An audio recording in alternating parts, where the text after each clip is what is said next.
Thank God Brad Lambert was able to score a goal today in that Finland victory in the World Juniors, because I don't think I'd have a lot to celebrate tonight based on this performance. Now, I'm going to let you guys in on a little secret.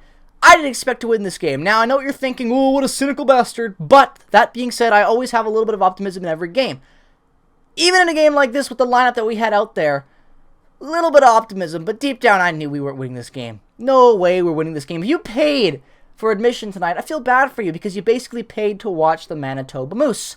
No fault of the Jets. It's just the fact that everyone's injured and management, for some a magical reason, thinks that guys that you can claim on waivers are going to solve your problems. So, I'm not really mad at the team right now. These depth guys are playing the best they can. You can't ask anything more than them when you got guys like Stenlin, Esimont, guys like Kuhlman and Esimont were both on the second power play. That's 2 out of 5 guys on your second power play being waiver claims within the last 2.5 months. Not good, to say the least. This looked like a preseason lineup. That I would have watched the Jets use like near the end of it this year. Just frustrating. Like I said, I expected to lose this game, but it's a little frustrating. There's no other word for it. This is the first time this year the Jets have lost 3 games in a row. They've been treading water as long as they could with the call-ups, the waiver claims, and these injuries. They are drowning at this point.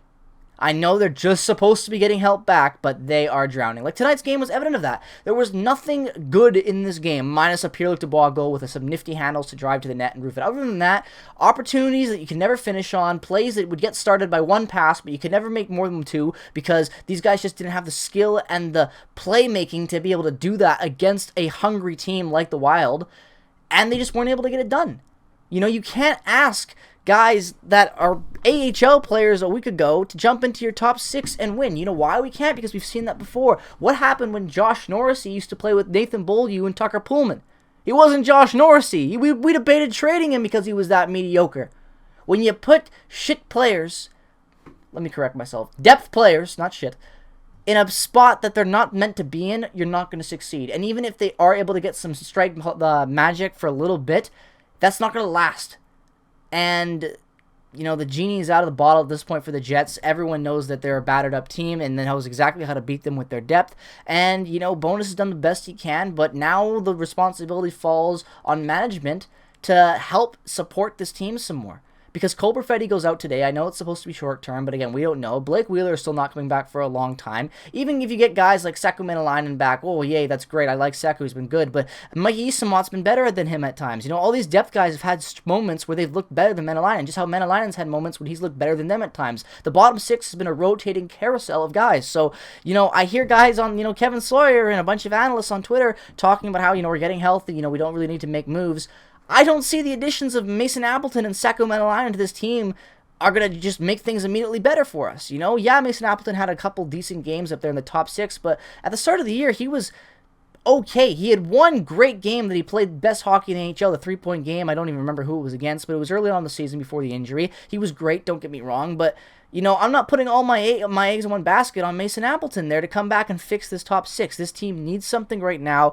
You're getting closer and closer to that 40-game mark. You're almost halfway through the season, ladies and gentlemen. I know it's crazy to think about, but we are slowly closing up on 41 games played.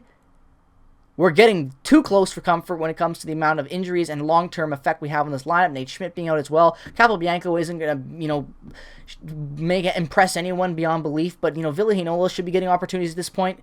It's getting a little frustrating. I'm finally going to say it in a video, but I think that we should be discussing Neil Pionk as a real trade option right now because, god damn it, the forwards need help. And tonight was a prime example of that. And that's what frustrates me about this loss, is that it just sucks. We banked all these points at the start of the year. We're so good, and then all these injuries happen, and management just kind of swallowed it and said, let's see what happens. And while I understand that mentality at the start, once Blake Wheeler went out, you need to trade for somebody. Because Blake Wheeler's not coming back for a while, and even then, if he comes back, he could never be the same. He started off hot. He's 36 years old. We'll see what happens after the surgery, but you have to prepare for these things. And Chevy's just like, I made too many trades a couple years ago, can't make any now, even though now's the time to make the trades.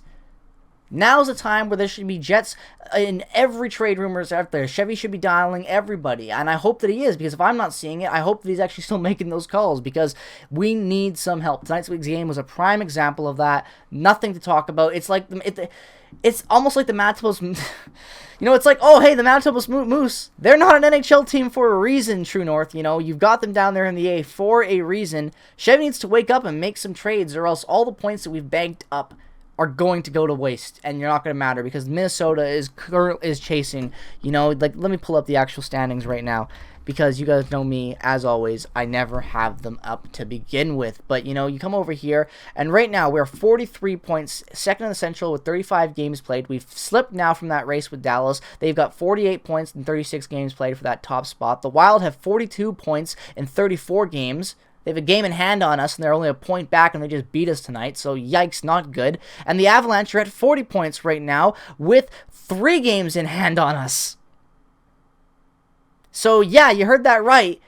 If we slide still and we lose another 2, 4, 3, who knows, with 2 more games, 4 or 5 game losing streak, that could seriously affect us down the line. And we've been playing on these bank points for a while. There's been a couple already in the past that were like, okay, we definitely, need to be looking at making some moves. Tonight was a prime example of the depth not being able to get it done. Last 3 games, that's exactly what's happened.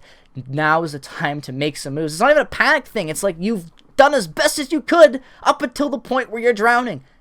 Get the life jacket at this point. You need some help, or you're not going to make it. It's as simple as that. You can't lose out on key points right now and then hope that some depth acquisitions from injuries are going to really make this team better, because I don't really see it. I don't see a Mason Appleton making this team go on a 5-game winning streak. I don't see a Sacramento Lion right now fixing this team. I see a top 6er coming in and fixing this. Nikolai Ehlers is going to come back and hopefully bring some life to this, but then Cole Perfetti, how long is he going to be out for? Will it be short-term, like they said, day-to-day type thing? Who knows? Blake Wheeler's out long-term. Right now, tonight's game, you've got 3 out of your top 6 guys gone, spaced out, having guys like Sam Gagner jumping up. Not a good look. When Morgan Barron is one of your best wingers on the team tonight, yikes! And that's not a knock on Morgan Barron, but Kyle Connor, get these guys going. They need some help. You need to spread them around, get better things going. It's as simple as that. It's 3 games in. It's the worst I've seen of them, so I'm going to be a little bit more critical. I've been easygoing this year because we've been winning. We've been, doing well, but it's heating up now. This is the race, and if the Jets still want to compete and want to be that team that they were at the start of this year, they can be, and they will be, but they need to still put up points now. They need to do something to fix this problem with injuries. They need to wake up, because like I said, other than Ehlers, I don't see, and Perfetti obviously coming back hopefully sooner than later, we need some help. Wheeler going down, that's going to hurt. The depth right now is still really banged up, and even then, you've got all these issues with the depth now, with what lines work best, what you want to go with, because when guys come back from healthy, who knows how the depth guys are going to play?